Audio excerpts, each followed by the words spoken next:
Bismillahirrahmanirrahim. Assalamualaikum warahmatullahi wabarakatuh.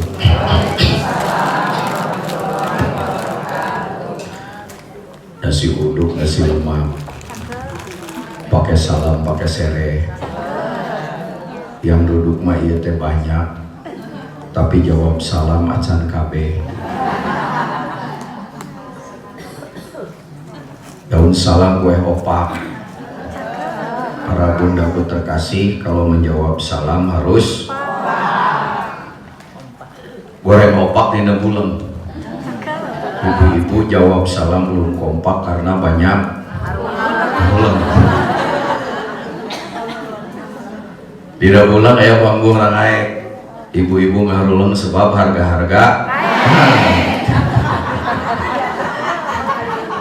beras, minyak, bensin, bapak-bapak,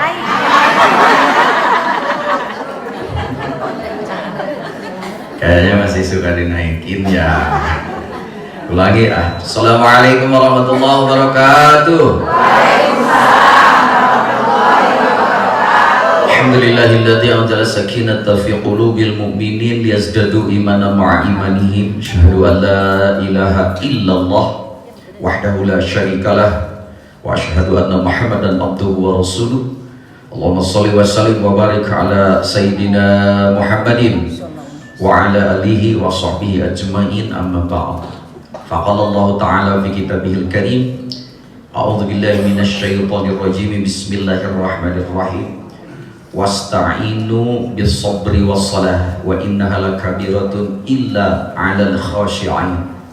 Wa qala ta'ala aidan qad aflahal mu'minun alladzina hum fi salatihim khashi'un. Wa qala nabiyyu sallallahu alaihi wasallam man lam tanhahu salatahu anil fahsya'i wal munkar lam yazdad illa bu'ada. Puji yang menjadi penghias hati kita panjatkan ke hadirat ilahi Rabbi, puja yang menjadi penghias rasa kita panjatkan ke hadirat Allah Azza wa Jalla. Salawat serta salam semoga tetap disampaikan kepada manusia terbaik di dunia, yang gagah orangnya, yang tampan rupawan wajahnya, yang harus selalu kita contoh akhlak dan perilakunya, Habibana wa Nabiyyana Muhammad sallallahu alaihi wasallam. Pak Kiai, gimana kalau menurut ibu-ibu yang dari Jawa? Kayaknya begini kalau orang Jawa mah, sebadane manjataken puja-puji lan syukur dumateng ngarsa Allah Subhanahu wa taala. Shalawat dan salam moga-moga dilimpahaken dumateng ngarsa junjunan alam Habibana wa Nabiyyana Muhammad. Pak Kiai, kalau menurut orang Margahayu bagaimana? Ini teh kampung apa ya, manyah-manyah begitu? Oh, berarti paling lega ini. Ibu terang manyah. Naon manyah? Enggak tahu ya? Saya juga tidak tahu. Pokoknya mah yang saya tahu kampung yang terlega itu ini. Kampung manyah lega. Kenapa? Enggak ada manyah sempit. Yang ada manyah. Pak Kiai, kalau menurut orang manyah lega gimana? Kayaknya menurut ibu-ibu manyah lega mah begini. Puji nu direngi-rengi urang sangakeun ka Gusti Nu Maha Suci. Puja nu diwangun kurene ka sastra urang sangkakeun ka hadirat Allah Azza wa Jalla. Ditangtangan ku sholawat, diteng-tengkeun kanu dipi hormat, ditungtungkeun kanu dipi agun, nu alus tangtung hade laur, nu alus angkat lair kepat, nu kasep jelema nu gagah dedeg pangandegna, nu picontohon akhlakna Habibana wa Nabiyyana Muhammad sallallahu alaihi wasallam. Kita mulai dari manyah lega. Bismillah, pangbuka catur, salam tahiyatul islamiyah kang kapihatur kanggo wargi-wargi sareng dulur-dulur, ibu-ibu nuti kota, nuti lembur, dasilna ge urang lembur ini. Anu nanggep tuur sareng anu mencetan tuur, gante ka asup ibu-ibu nu ngalaladu bujur. Alhamdulillah tawis da syukur kurunyung mubalik ti UIN Bandung. Walus tamtum hade laur, walus angkat lair keempat nu kasep jelmana Haji Isep jenengan. Biasa kadang-kadang repot.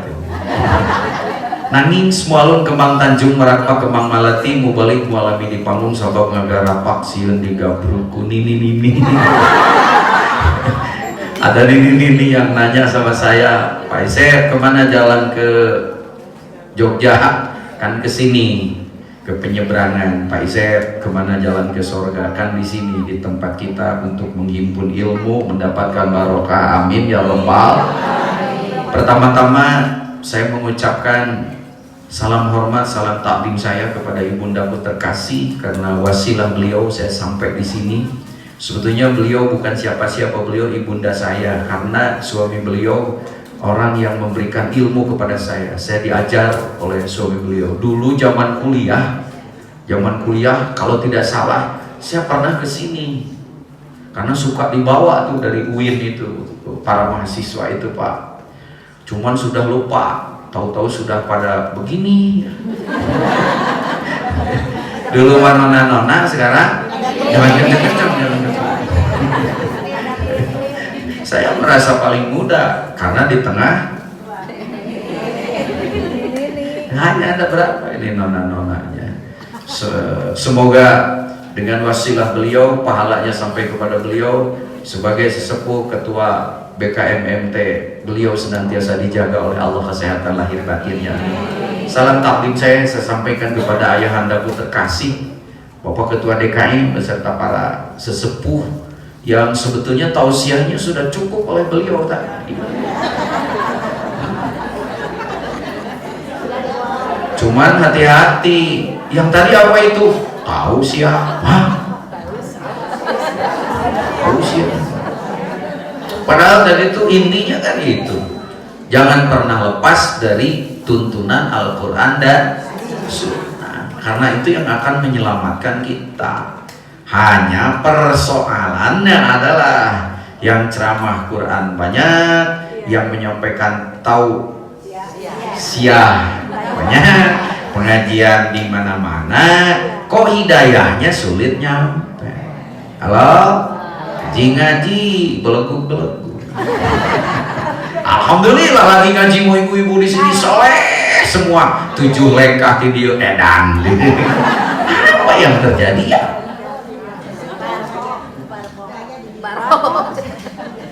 Apa itu barho? Oh iya, apa-apa. Kalau tidak pohon bukan nini. Dan kodrat wanita itu ayahanda itu memang pelupa, dan karena lupanya kita dapat anugerah. Jadi kalau punya istri pelupa, kalau anugerah. Coba kalau ibu-ibu tidak lupa, punya anak 1, melahirkan itu sakit tahu katanya. Iya, disebutnya juga kalau bahasa Sunda ngajuru teh jurunya meninggal, jurunya maut. Banyak orang yang bayinya lahir, nyawanya melayang hanya untuk melahirkan anak. Sakitnya luar biasa katanya. Kalau saya mah nggak pernah nyiram macan. Iya. Tapi kenapa punya anak yang kedua?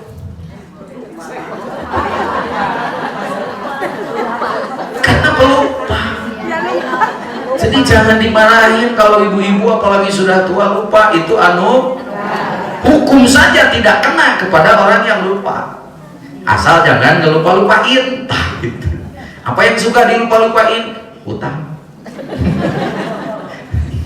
Makanya kita berdoa, semoga dengan pengajian sekarang kita semua mendapatkan ilmu yang bermanfaat. Amin ya rabbal.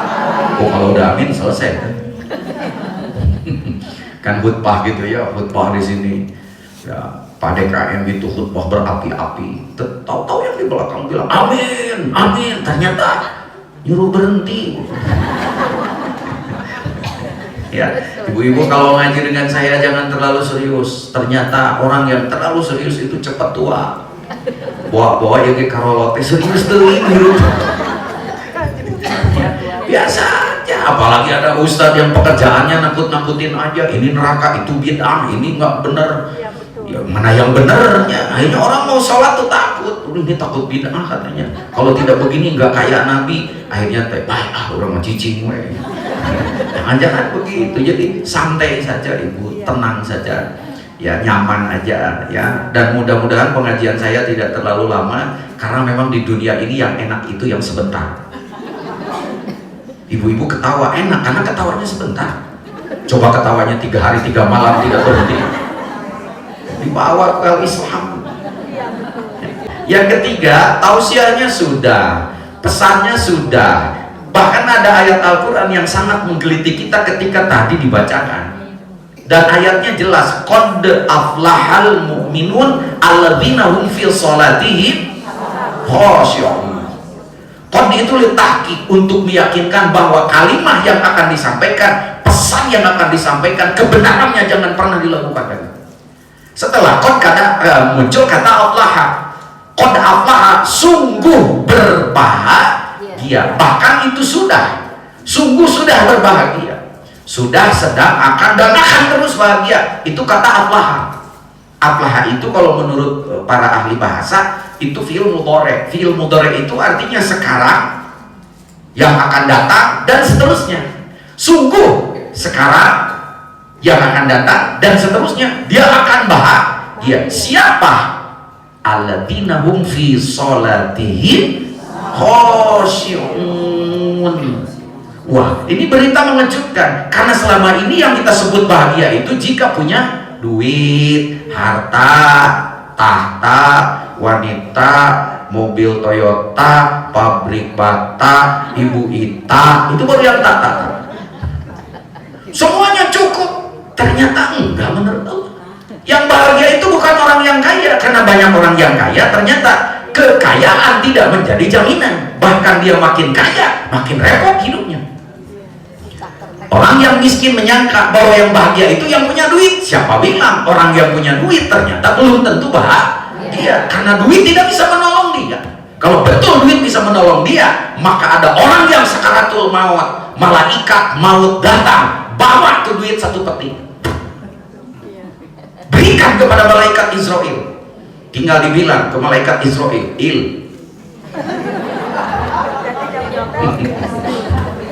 gue gak mau mati sekarang. Kenapa? Nih bawa duit sekotak, bisa disogok begitu. Enggak, pas away aja. Lu pas away keren, padahal mah modal. Duit gak jadi jamin. Pangkat, sampai ada orang yang ingin mendapatkan pangkat hidup persis seperti kata Bangkong, kata teh bahasa Cinanya Bangkong, bahasa Cina itu ya. Ke bawah nginjek, ke pinggir ngikut, ke atas menjilat demi mendapatkan kedudukan. Dapat kedudukannya, dapat bahagia, belum tentu. Bahkan dengan kedudukannya menjadi pengantar dia untuk masuk ke pesantren. Suka kaya, kalau suka miskin mah yang di atasnya. Iya, yang di bawahnya itu pesantren suka kaya. Wih, santrinya menteri, gubernur. Saya tiap Senin sore di situ. Iya. Halo. Justru dengan jabatannya menghantarkan dia ke situ. Halo. Jadi harta, duit, kedudukan belum tentu jadi jaminan. Dan kata Allah, "Man qad aflahal mu'minun alladzina hum fi sholatihim." Dan kita sama-sama semuanya ingin bahagia, meskipun ini dari wajahnya adalah wajah-wajah yang ada beda tuh ibu, kicep nu senang jeung nu susah mah. Yang punya uang dengan yang tidak punya uang beda kedipan matanya juga. Halo, ibu-ibu yang pada punya uang, ibu-ibu yang gak punya uang, kicau. Orang lain ketawa deh, dia mah enggak, unyong. Orang lain berhenti ketawa, dia baru ketawa sendirian. Mendingan ketawanya di sini, baru sampai rumah baru ketawa deh. Karena kadang-kadang ilmu yang dari majelis taklim ini ada dua, ada yang bermanfaat, ada yang tidak. Dan itu tidak jadi jaminan, tidak jadi jaminannya. Mari kita renungkan bersama. Ibu-ibu ngaji kurang apa? Apalagi saya dengar di sini, saya tanya tadi sama ayah andaku terkasih. Ternyata pengajian itu di sini hampir 100 majelis taklim, 100 tahun. Hari itu cuma 7 hari dalam seminggu. Kalau sehari ngajinya 1, paling 7 kali. Ini seminggu bisa ngaji 12 kali. Halo? Dari mana Pak Isep tahu? Dari seragamnya. Halo? Kan tiap majelis taklim dress code ya?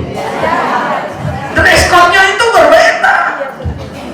Pertanyaan saya bukan itu, terserahlah itu mau dress code-nya kayak apa, silahkan saja. Tapi ngaji kemana-mana, majelis taklim tidak ada yang tidak terinjak oleh dia. Tapi akhlaknya tidak pernah berubah, hatinya masih ngambang, makin tua makin resah.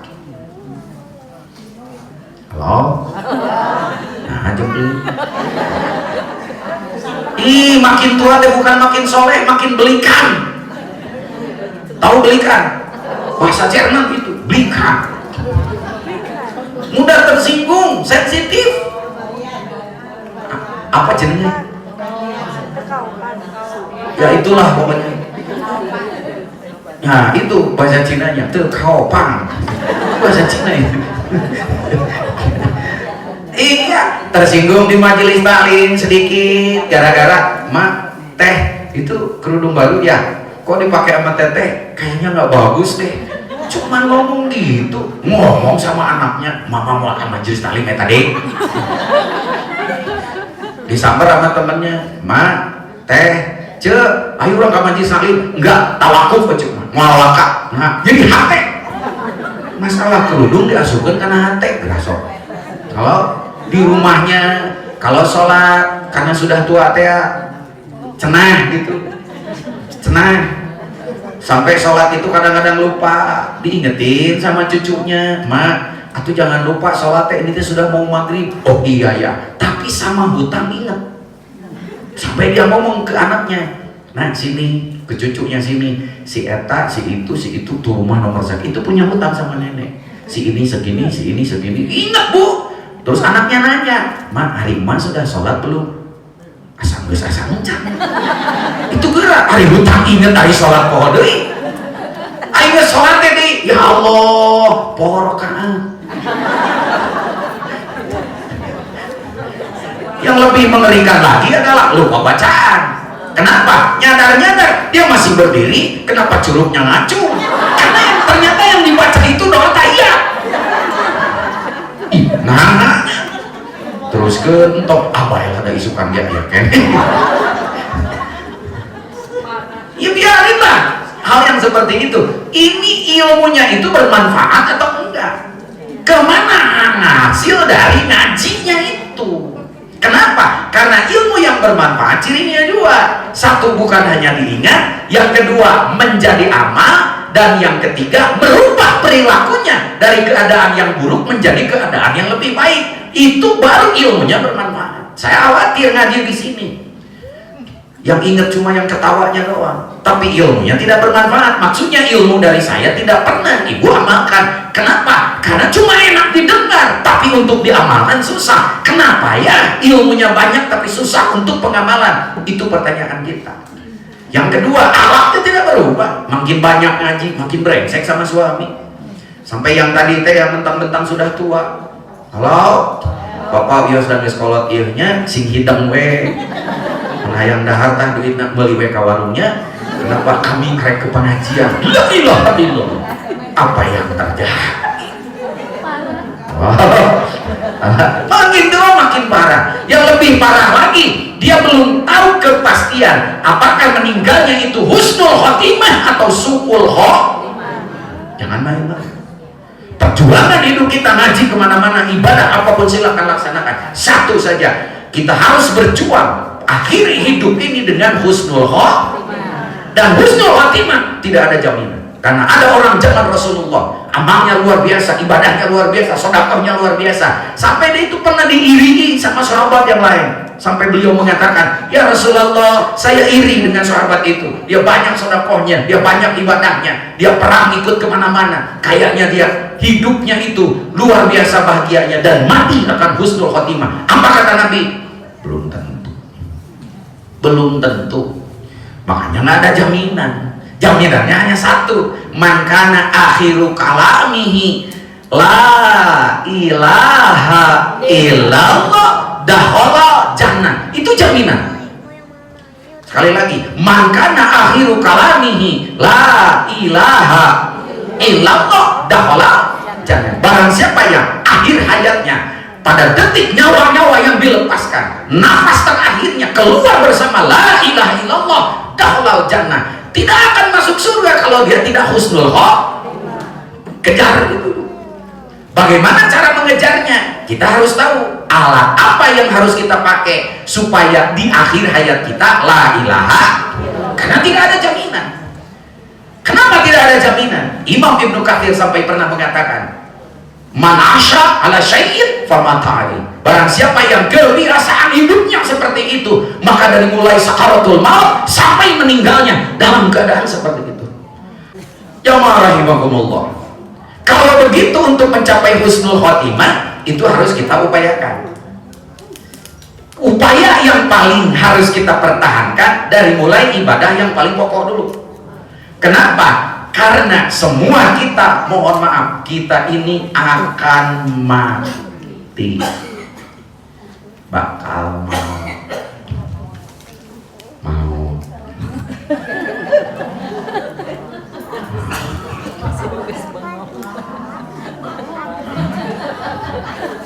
Oh, ngomong ilmu. Semua mati.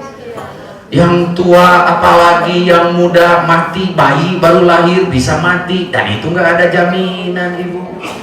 Maka ketika meninggal, awas, bukan selesai masalah itu baru dimulai. Jadi jangan menganggap hirup kieu teh mah jeung si aki teh mah yang paeh, itu kan.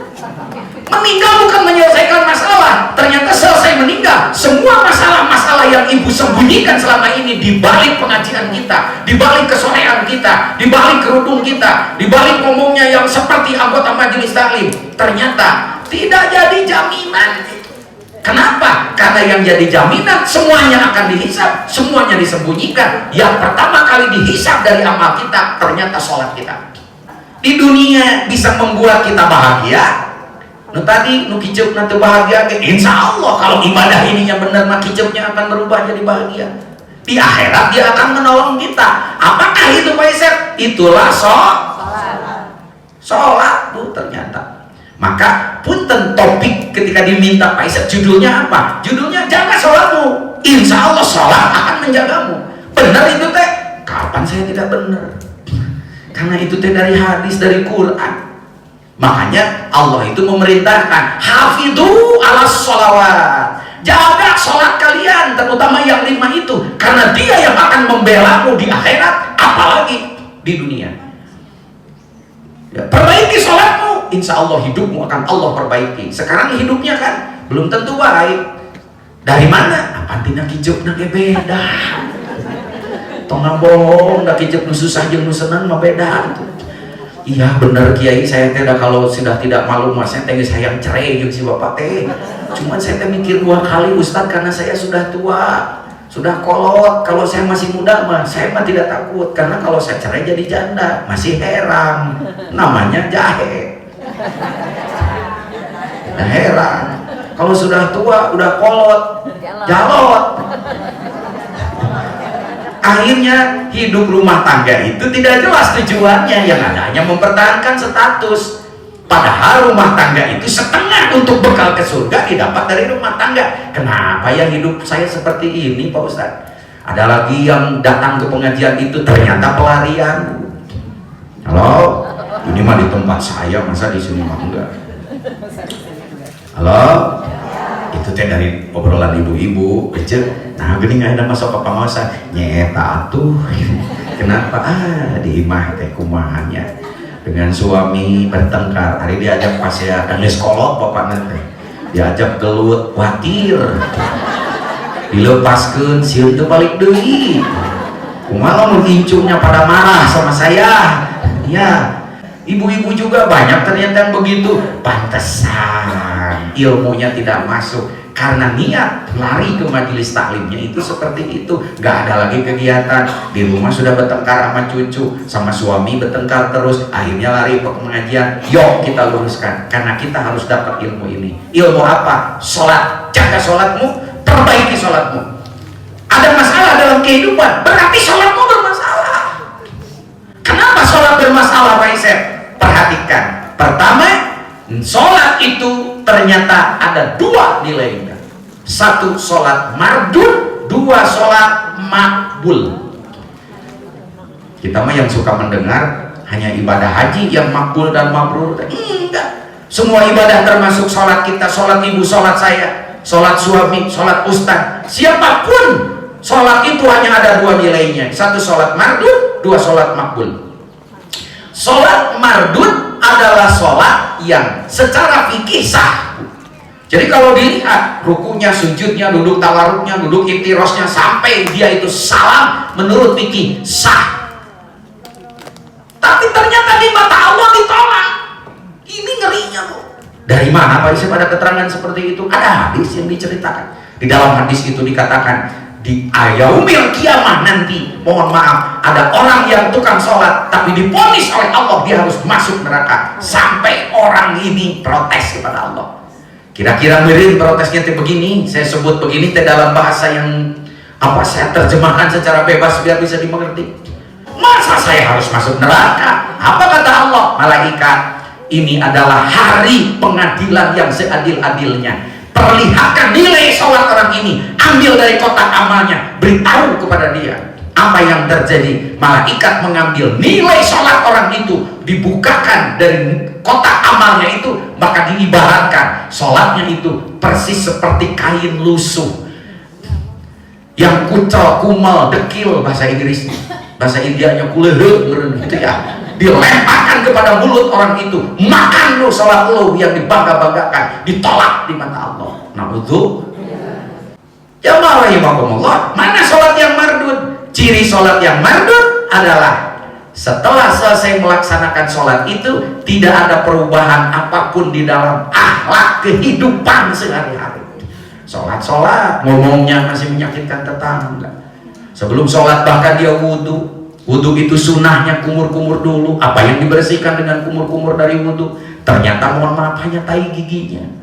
Kenapa dari mulutnya itu yang anggota majelis taklim ini masih kata-katanya menyakitkan orang? Kemana dari hasil wudhumu? Baru wudhu. Naik ke atas, istinsak namanya, menghisap air ke hidung. Yang dibersihin apa? Tai hidung. Hidungnya dibersihin. Bersih hidungnya, bersih. Bersih tai hidungnya, bersih.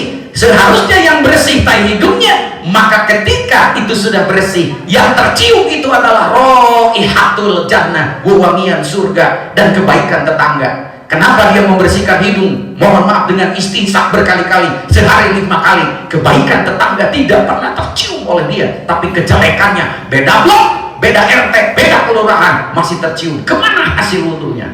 Mardud. Ngeri itu. Sholat juga begitu. Sholat brengsek. Kan disebut tadi, sholat itu bisa menjaga kita dari apa? Dari dua perbuatan, yang perbuatan ini menghasilkan dosa. Dosa ini yang mengotori hati, dosa ini yang menghalangi kita untuk masuk surga. Maka disebut aqimish sholat, inna sholata tanha anil fahsya'i wal munkar. Dirikan sholat dalam kehidupanmu, bukan hanya laksanakan. Karena sholat ini efeknya adalah bisa menjaga kita dari dua perbuatan yang itu bisa mencelakakan kita sehebat apapun amal kita. Apakah itu? Satu, fahsya, dua, munkar. Apa itu fahsya? Fahsya itu perbuatan dosa, yang dosa itu efeknya hanya untuk sendiri. Ibu berdusta untuk sendiri. Banyak orang yang dia berbuat dosa hanya untuk diri sendiri, tapi ada yang disebut munkar. Munkar itu perbuatan dosa yang efeknya bukan sendiri kita, tapi semuanya kebagian. Itu munkar namanya. Contohnya apa? Korupsi. Korupsi itu sebetulnya hanya orang yang tidak bisa mengendalikan nafsu makan, akhirnya segala dimakan. Halo? Padahal sholat itu adalah menjaga. Maksudnya ketika sholatnya benar, ketika sholatnya makbul atau diterima, maka ketika kita mau berbuat dosa, Si sholatnya itu nanti yang akan mengerem dia. Ibu mau ngomongin orang, ibu mau ngegosipin orang, padahal gak dikasih pulsa, tapi kenapa ibu sebarkan langsung? Waduh, di-share, padahal belum jelas, tabayun juga enggak. Hanya karena ibu belum bisa menghilangkan nafsu dendam di dalam diri, maka ketika ada berita tentang orang itu, mohon maaf, tidak diberi honor pun, tidak diberi pulsa pun, ibu sebarkan. Apalagi sampai majelis talim semuanya tahu. Gening si etate. Tapi ketika sholatnya benar, mau ngomong nggak benar, dilarang oleh sholatnya. Telunjuknya ini, mohon maaf, hanya digerakkan kepada yang Allah suka. Kalau sekarang belum tentu, karena curug ini, curug telunjuk, mohon maaf, tukarnya hanya satu, dipakai tahiyat saja. Kenapa ibu pakai untuk mencelakai dan menuduh orang lain? Kenapa telunjuk ibu dipakai untuk memarahi suami? Dibantuin lagi sama mata ibu yang begitu sipitnya, tapi ketika ibu marah dipelototin. Halo? Padahal kata Allah, sholat itu adalah salah satu cara. Kalau kamu menunaikannya lebih cepat di awal waktu, maka rezeki dariku tidak akan aku tahan. Pantesan sekarang rezekinya itu susah karena sholatnya suka ditunda-tunda. Ini rumus. Kalau rezekinya pengen cungcreng dari Allah, itu bahasa Cina tuh, cungcreng. Begitu minta, Allah kasih. Payastajibuli wal yu'minu bi. Syarat dan ketentuan berlaku. Apa syarat dan ketentuannya? Payastajibuli wal yu'minu bi. Ketika datang kewajiban dari aku, segera kamu tunaikan. Rezekimu tidak akan pernah aku tangguhkan. Ibu sholat di awal waktu, rezeki aku kasih di awal waktu. Bahkan ada rahasianya, bila perlu sholatnya belum selesai, asal tahu bahwa sholat itu bisa dipakai untuk minta tolong urusan masalah apapun. Sebelum selesai sholat, aku selesaikan masalahnya, aku kirim rezekinya. Begitu. Allah dulu mah suka mencari kejelekan orang lain, sekarang mah enggak, dia mau merenung kepada diri sendiri. Dulu ngajinya kemana-mana, sekarang mau berhenti, dia ganti ngajinya, ngaji diri supaya tahu diri. Orang yang tidak ngaji diri, dia tidak akan tahu diri. Kalau orang sudah tidak tahu diri, dia lupa. Ini ilmu yang harus kita kejar, karena kolbu itu adalah nahodamu. Kamu kotori kolbumu, maka kamu tidak akan ketemu dengan segala macam kebahagiaan. Alhamdulillah, semoga Allah masih memberikan kesempatan kepada kita untuk membersihkan kolbu kita, sehingga sholat kita berfungsi, sholat kita makbul, sholat kita khusyuk, sholat kita menjaga kita. Jawabannya yang tadi, jaga sholatmu, insya Allah Allah akan menjagamu. Ya, perbaiki sholatmu, insya Allah hidup kita akan terperbaiki. Alhamdulillah. Allahumma sholli wa sallim wa barik, amin. Sholli ala sayyidina Muhammadin sholatan tunjina biha min jamil ahwali wal afat wa taqlina biha jami'al hajat wa tutahhiruna biha min jami'i sayyi'at wa tarfa'una biha indaka ala darajat wa tuballighuna biha aqsal ghayat min jami'il khairat fil hayat wa ba'dal mamat. Rabbi ja'alna muqimas shalah wa min dzurriyyati rabbana wa taqabbal du'a. Allahumma nawwir qulubana bi nuri hidayatika kama nawartal arda bi nuri syamsika abadan abada bi rahmatika ya arhamar rahimin.